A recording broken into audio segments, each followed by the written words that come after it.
बिस्मिल्लाहिर्रहमानिर्रहीम। अस्सलाम वालेकुम नाज़रीन। आज के वीलॉग में आपको बताएंगे कि मईशत के हवाले से ख़बरें अच्छी नहीं हैं। इसहाक डार साहब वैसे तो आए थे लंदन से पाकिस्तान कुछ चमत्कार दिखाने के लिए, लेकिन वो चमत्कार कुछ अजीब व गरीब तरीके से ट्रांसलेट हो रहा है पाकिस्तान के लिए, पाकिस्तान के 22 करोड़ आवाम के लिए। अच्छा, कल मैंने आपको बताया था कि जब से ये PDM की हुकूमत आई है पिछले एक साल में जो मुख्तलिफ़ चीज़ें हैं उनमें कितने फ़ीसद इजाफ़ा हो गया उनकी कीमतों में, महंगाई किस हद को चले गई। 50 साल के रिकॉर्ड टूट रहे हैं महंगाई के।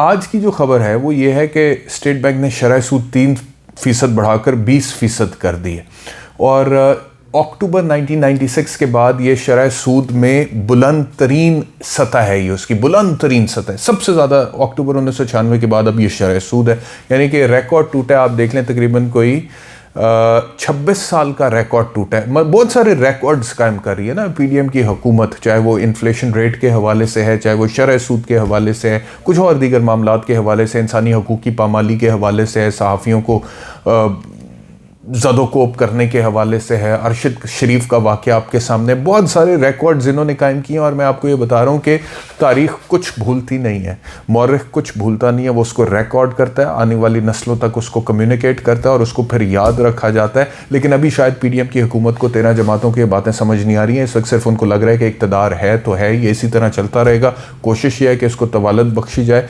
लेकिन देयर कम्स अ टाइम जब आपको पे बैक करना पड़ता है। मैं तो वैसे इकॉनमी की तरफ जाना चाह रहा था, लेकिन मैं छोटा सा एक वाक़या आपको हिस्ट्री से सुना देता हूँ, क्योंकि अब मैंने PDM के कुछ बात कर रहा हूँ कि जो कुछ हुआ है PDM के दौरे हुकूमत में, इन्होंने जिस लेवल पे इंसानी हकूक़ की पामाली की है। वाक़या क्या है उसका lesson, the lesson of the story, the moral of the story is जैसी करनी वैसी भरनी। मैंने तारीख़ में हमने अक्सर सुना है ना कि वो औरंगज़ेब आलमगीर जो है उसने अपने भाइयों को ही कत्ल कर दिया था, अपने सबसे बड़े भाई दारा को कत्ल किया, और शाहजहां अपने बाप को उसने कैद कर दिया था सिर्फ इसलिए कि वो ख़ुद तख्त पे ताज पे बैठना चाहता था। और शाहजहां हमेशा से एक बड़ा मज़लूम कैरेक्टर बाप के तौर पर सामने आया था। लेकिन मैं आपसे अर्ज़ करूं कि इसकी थोड़ी सी बैकग्राउंड में हिस्ट्री में चले जाएं और आपको पता लगेगा कि शाहजहां का जो वालिद था जहांगीर, उसका सबसे बड़ा बेटा था, उसका नाम खुसरो था। और खुसरो बड़ा कॉम्पिटेंट था, खुसरो बड़ा बहादुर था, नडर था, इंटेलिजेंट था। खुसरो जो है उसमें बैटलफील्ड स्किल्स भी थे, तलवार बड़ी अच्छी चलाता था। और खुसरो का जो दादा था, यानी कि जहांगीर का जो वालिद था बादशाह Akbar, he was the emperor of the Mughal empire at that time, उसका फेवरेट था खुसरो। और वो अक्सर इस बात का इजहार कर चुका हुआ था कि मेरे बाद जो शहनशाह हिंदुस्तान होगा वो खुसरो होगा। जब अकबर की डेथ होती है, जहांगीर तक बात आती है, तो जहांगीर खुसरो को ही कैद करवा देता है और खुसरो को उसकी बीनाई जो है उससे महरूम करवा देता है, सज़ा सुनाता है। और उसको जितने भी लोग सपोर्ट कर रहे थे उस टाइम पे दरबार में, जो उसके बड़े सपोर्टर्स थे, उन सबको मौत का हुक्म सुना देता है, उनको मार दिया जाता है, उसको जेल में डाल दिया जाता है। अब जहांगीर का बेटा था खुर्रम, जिसका असल नाम खुर्रम है, उसको शाहजहां बाद में कहा गया। शाहजहां की कोशिश थी कि खुसरो को किसी तरह रास्ते से हटा दिया जाए हमेशा के लिए। जहांगीर की जो वालदा थी जोधा, उसने जहांगीर को एक दिन बुलाकर बोला, देखो ये तुम्हारा एक बेटा है खुर्रम, शाहजहां, ये अपने बड़े भाई खुसरो को मारना चाहता है इस वजह से कि ये तख्त पर कब्जा करना चाहता है। ये मत होने देना कि तुम्हारा एक बेटा अपने भाई को कत्ल कर दे, क्योंकि अगर ये हो गया तो तुम्हारी नस्ल में ये रीत डल जाएगी, एक प्रेसिडेंट सेट हो जाएगा और तुम्हारी नस्लों में आगे भाई भाई का कत्ल करेगा तख्त व ताज के लिए। जहांगीर ने बात सुनी, इतनी कोई ख़ास उसने इसको इम्पोर्टेंस नहीं दी, लेकिन फिर वही हुआ जो जोधा ने कहा था और खुर्रम शाहजहां जो है उसने खुसरो को कत्ल करवा दिया। उसके बाद वो बादशाह बन गया।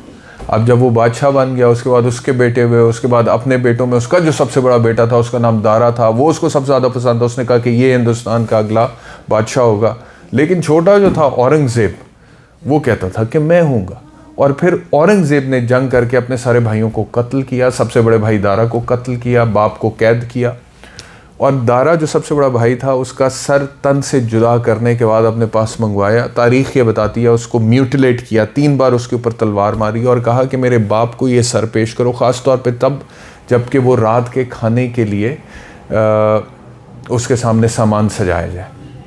तो एक तरफ जो है एक थाल में खाना रख दो, दूसरे थाल में खुसरो का सर रख दो, और जब वो खाना खाने लगे तो पहले एक थाल उठाओ खाने वाला, फिर दूसरा उठाओ।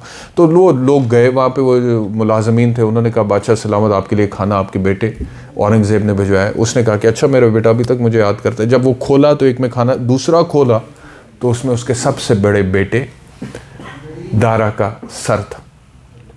He was horrified and he felt unconscious, वो बेहोश हो गया। तो शाहजहां ने अपने भाई को मारा था तख्त व ताज के लिए, और एक वक्त वो आया कि जब उसके बेटों में से एक ने अपने भाई को मारा, और एक बाप की हैसियत से जो उसकी तकलीफ़ थी वो उसकी ताब नहीं ला सका। तो कहने का मकसद ये है, cutting the long story short, जैसी करनी वैसी भरनी। पीडीएम की हुकूमत को आज ये लग रहा है कि इस वक्त इस्टेब्लिशमेंट के साथ उनका एक पेज सलामत है। उनको लग रहा है हम हुकूमत में वफाक में बैठे हैं, निगरान सेटअप जो है वो हमें सपोर्ट कर रहा है, आज हम जो भी कर लेंगे। ये दहशतगर्दी का एक पर्चे में ज़मानत हुई है तो दूसरा दहशतगर्दी का पर्चा इमरान खान के ऊपर करवा दिया, दीगर बहुत सारे पर्चे उन्होंने करवा दिए पाकिस्तान तहरीक इंसाफ के रहनुमाओं के ऊपर, सहाफ़ियों को जिस बेदर्दी के साथ ट्रीट किया। तो ये सारी बातें उन्हें लग रही हैं कि ये ऐसे ही है, ये गुजर जाएगा। लेकिन हर बार होता ये है कि तारीख़ के कुछ कवानीन हैं, वो कार्ल मार्क्स ने भी कहा था the laws of history, history के कुछ लॉज हैं, उन लॉज उन कवानीन के मुताबिक तारीख़ आगे चलती है। और उनमें से एक लॉ ये है, एक कानून ये है तारीख़ का, मैं आपको बताऊं, दैट अक्सर आपने सुना होगा, बड़ी मशहूर कोटेशन है, दैट हिस्ट्री रिपीट्स इटसेल्फ, तारीख़ खुद को दोहराती।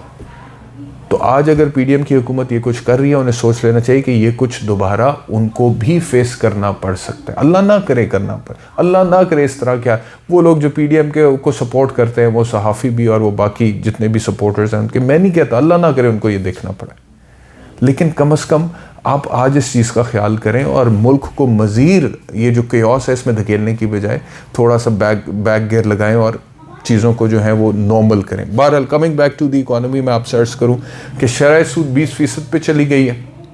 अच्छा जी, अब ये 20% पे जो गई है, ये 1996 अक्टूबर के बाद हाईएस्ट है, मैंने आपसे कहा। अच्छा, अब इसका ज़रा कंपैरिजन कर लें साथ वाले मुल्कों के साथ। हिंदुस्तान में शरह सूद तकरीबन 6.5% पे, बांग्लादेश में शरह सूद तकरीबन 6% पे, नेपाल में 8.5% पे, और श्रीलंका जो कि डिफ़ॉल्ट कर चुका है, जो if I am recalling correctly, उनकी शरह सूद नवंबर में 14.5% पे थी, नवंबर से 14.5% पे, और हम हैं 20% पे। जब शरह सूद बढ़ती है तो फिर कॉस्ट ऑफ प्रोडक्शन बढ़ती है और सारा सूदी निज़ाम है, महंगाई बढ़ती है। जब कोई आदमी है, उसने बैंक से पैसा लिया, वो कोई चीज़ बना रहा है, उसकी शरह सूद बढ़ गई है, तो उसने बैंक को ज़्यादा पैसा सूद की मद में वापस करना है, तो वो जो बेच रहा है आवाम को, उसने उसकी भी कीमत बढ़ा देनी है, तो असल नज़ला फिर आवाम पे जाके गिरता है। इन सारी बातों के बावजूद इसहाक डार ये कह रहे हैं कि एफआई गलत है, डिफ़ॉल्ट नहीं करने जा रहे, आइंदा हफ्ते IMF से मुआहदा हो जाएगा। एक और इम्पॉर्टेंट खबर आपके आज के व्लॉग में आपसे शेयर करूँ कि जनरल अमजद शुएब की बरियत होगी।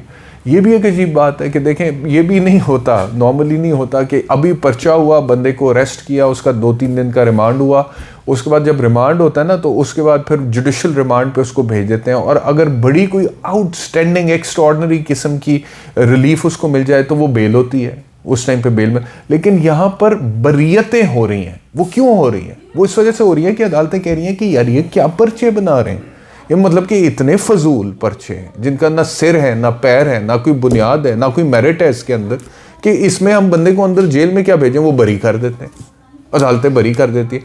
तो कहने का मकसद ये है कि जब इस तरह से आप कानून का मजाक उड़ाते हैं, कानून को बतौर टूल अपने ज़ाती सियासी मकासद के लिए इस्तेमाल करते हैं, तो आप अपने सियासी मुखालिफ का नुकसान सिर्फ नहीं कर रहे हैं, उसको तो 4 दिन का रगड़ा आप दे रहे हैं, वो तो शायद हीरो बन रहा है उससे। मैं पहले भी कह चुका हूँ, इमरान खान पे जितनी इंतकामी कार्रवाई हुई है उनसे वो ज़्यादा मकबूल हो गए, ज़्यादा हीरो बन गए। लेकिन आप नुकसान असल में तो जुडिशल सिस्टम का, लॉ सिस्टम का कर रहे हैं, लीगल सिस्टम का कर रहे हैं, लोगों का इंसाफ से एतबार उठा रहे हैं। आप उनको ये बता रहे हैं कि यहाँ पे might is right, law of the jungle है, जिसके पास ताकत है वो वक्ती तौर पे चाहे तो ऐसे किसी के खिलाफ FIR करवा सकता है, चाहे वो रिटायर्ड लेफ्टिनेंट जनरल ही क्यों ना हो। ये बात की बात है कि अदालत उसको रिलीफ दे दें, तो ये भी अफसोसनाक बात है। इस सारी सूरत हाल में एक बहुत इंपॉर्टेंट खबर यह है कि मुल्क की अंदरूनी और बैरूनी सिक्योरिटी सूरत हाल पर तबादला ख्याल हुआ है chief of the army staff general Asim Munir और वज़ीर आज़म पाकिस्तान शहबाज शरीफ साहब का। आपको याद होगा चंद दिन पहले भी दोनों की मुलाकात हुई थी और चंद दिन पहले शहबाज शरीफ की DGI lieutenant general Nadeem Anjum से भी मुलाकात हुई थी। तो इस वक्त की जो इस्टेब्लिशमेंट है वो बहुत क्लोज़ कोऑर्डिनेशन में इस वक्त के प्राइम मिनिस्टर मियां शहबाज शरीफ के साथ चल रही है, काम कर रही है। अब इस सारी सूरत हाल में देखना ये है कि इस्टेब्लिशमेंट का जो किरदार है वो किस नौइयत का है, क्योंकि अब जब मुल्क जो है उसमें एक आम बड़ी पॉपुलर डिमांड है इंतखाबात की, तो क्या इस्टेब्लिशमेंट उसके अंदर अपना कोई किरदार अदा करेगी, या फिर वो जो कह चुके हैं कि हम ये पॉलिटिकल हो चुके हैं उस पर कुछ लोग यकीन करते हैं, कुछ लोग यकीन नहीं करते हैं। क्या वो सिर्फ जो मुलाकात हुई है chief of the army staff की और वज़ीर आज़म साहब की, उसमें मुल्क की अंदरूनी और बैरूनी सिक्योरिटी सूरत हाल के हवाले से ही तबादला ख्याल हुआ है, या chief of the army staff? क्योंकि देखें मईशत की जो सूरत हाल है, अगर इकनॉमिक क्राइसिस होता है तो उससे फिर होता ही है कि आपका डिफेंस भी उससे मुतासर होता है, क्योंकि आपकी कुव्वत ख़रीद कम होगी तो आपका डिफेंस बजट मुतासर होगा, डिफेंस बजट मुतासर होगा तो आपका डिफेंस कैपेबिलिटी मुतासर होगी। हमें तकरीबन मेरा ख्याल है 1500-1600 अरब सालाना अपने डिफेंस पे खर्च करना होता है। और ये IMF के जो मुआहदे हो रहे हैं ना, सागडार साहब जो कह रहे हैं कि अगले हफ्ते तक हो जाएगा, ये जब ज़्यादा ज़ालिमाना हद तक आगे चले जाते हैं ना, मैं आपको बताऊँ, that is how they control the third world economies and there defence capability. वो फिर ये शर्तें लगाते हैं, अभी जैसे वो शर्तें लगा रहे हैं ना, टैक्स बढ़ा दो, गैस महंगी कर दो, बिजली महंगी कर दो, ये कर दो, वो कर दो, शरह सूद बढ़ा दो, फिर वो ये शर्त भी लगाते हैं कि अपने डिफेंस बजट में कटौती करो। तो हमें उस वक्त से डरना चाहिए, इबरत पकड़, क्योंकि we do not afford a weak defence of the country. हमारे देखें अभी हिंदुस्तान हमारे यहाँ पे बैठ के उनको तो हम एक आंख नहीं भाते ना, खटकते हैं, उनको तो पाकिस्तान का वजूद ही काबिल कबूल नहीं है। वो तो अभी ये जावेद अख्तर वाली एपिसोड हुई थी और उसके बाद वो वापस गया, उसको ऐसे उन्होंने हीरो बनाया कि वो खुद कहता है मुझे लग रहा है मैं कोई थर्ड वर्ल्ड वॉर जीत के आ गया। करके क्या गया यहाँ पे? वो एक स्टेटमेंट देखे गया। लेकिन हिंदुस्तान में एंटी पाकिस्तान एजेंडा बहुत बिकता है, कोई ऑब्सेशन है, कोई फोबिया होना है पाकिस्तान से, पाकिस्तान की खैर खां नहीं है वो। तो हम एक वीक डिफेंस अफोर्ड नहीं करते। अगर हमें वीक डिफेंस अफोर्ड नहीं करते, हमें स्ट्रॉन्ग दिफा चाहिए, तो हमें एक स्ट्रॉन्ग मईशत चाहिए, और स्ट्रॉन्ग मईशत चाहिए तो हमें सियासी इस्तेहकाम चाहिए। सियासी इस्तेहकाम चाहिए तो उसके लिए मुल्क को इलेक्शंस की तरफ जाना पड़ेगा। ये जो कियोस है, ये जो सिचुएशन है अजीबोगरीब अनसर्टनिटी की, इसको ख़त्म करना पड़ेगा। I hope sanity prevails. बहुत शुक्रिया आज का व्लॉग देखने के लिए, अपना ख्याल रखें। अल्लाह हाफ़िज़।